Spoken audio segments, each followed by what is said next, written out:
home of brilliant children's books. Hello and welcome to another exciting Tomser Cat book review. And today I'm going to be reviewing Awful Auntie by David Walliams. So as I said, I'd be reviewing a bit older books, only a little bit, because this has quite a lot of pages in it and it's quite a big book. So I've never really reviewed a big book.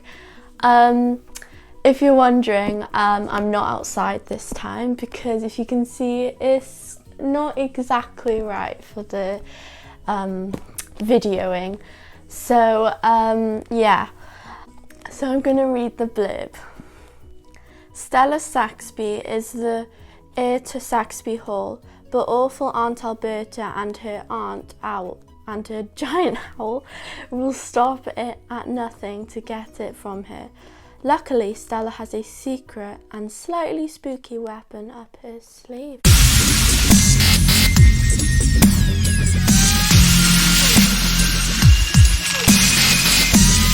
What do you think the secret weapon, spooky secret weapon is? Well, you'll have to find out and read it in the book. So I'm going to introduce the characters. So Stella Saxby is a lady. Basically, her parents are really rich. So that's why it's called Saxby Hall, because she's like rich and she's like a lady. But she's been taken care of by her awful aunt. And she wakes up and she's like all wrapped up in bandages because her aunt says that she's been broken, she's had an awful accident and her parents are not there anymore. So she's being looked after by her awful aunt. Her awful Aunt Alberta, she loves owls. As you can see, she's got an owl called Wagner there. And Wagner is her pet. She got him from an egg, from an owl's nest. She stole it and she actually made the owl her own, well, basically pet. So basically the owl is his son, should I say? Or like she's his mother, mistress really. And Wagner respects his mistress and everything and does everything she says. And they are very close, and when Stella brings them dinner, she can hear them laughing in the bath. Well, that doesn't sound very, I don't know, for an owl and a woman. So Aunt Alberta really loves owls, and she like has a lot of collections of them. And as you can see, they're very close. Not like literally, but they are close. And there are other characters, but maybe I shouldn't really say the other ones because I kind of spoiled the story. But the main characters really is Aunt Alberta and especially Stella Saxby, Lady of Saxby Hall.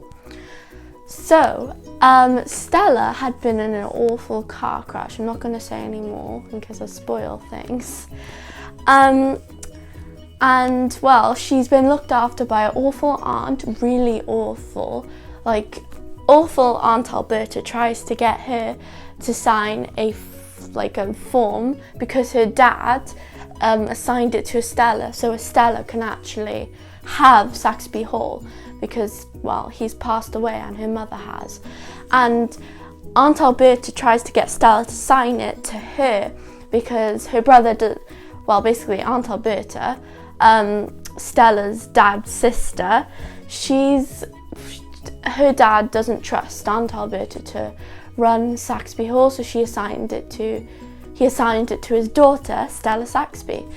And basically to inherit, for awful Aunt Alberta to inherit Saxby Hall, Stella has to sign a form which she refused to sign because she promised that, well, she would look after Saxby and she doesn't trust her aunt with it.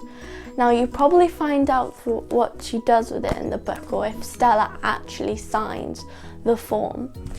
So it's a bit of a I don't think I've really said anything like a book like this, staying in a house. I normally read like an adventure book, don't I?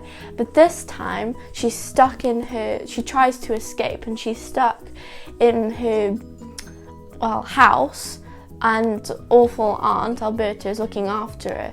And she isn't very nice at all. She's so awful, as it says on the cover, Awful Auntie, which, isn't very good because her aunt is very awful to her.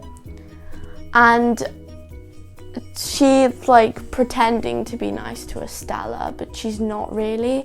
Estella knows she's nasty because she's, really thought of it like when she was, younger, and like when she grew up. And Estella is 12 years old and she'd be 13 in 3 days, I think. She says she's nearly 13 and she's quite proud of that. I was 13, but now I'm 14. And as you might have thought, this book wasn't from my birthday. I got other books, but I decided to go not quite of a big step. So I decided to go for this book, and it was really good. So I've read this book and I've also read this book as well, but I have to go through it, like read it again, because it's quite long to remember and everything. So that book will be what I'll be reviewing next time. But I'm reviewing this book at the moment. So I would probably give this book 4 stars. It was really good, actually. I mean, I enjoyed it. It was really good, and I understood it, and everything was really good. So don't forget to like, subscribe, and click the bell, and you'll never miss another episode. See you later. Bye.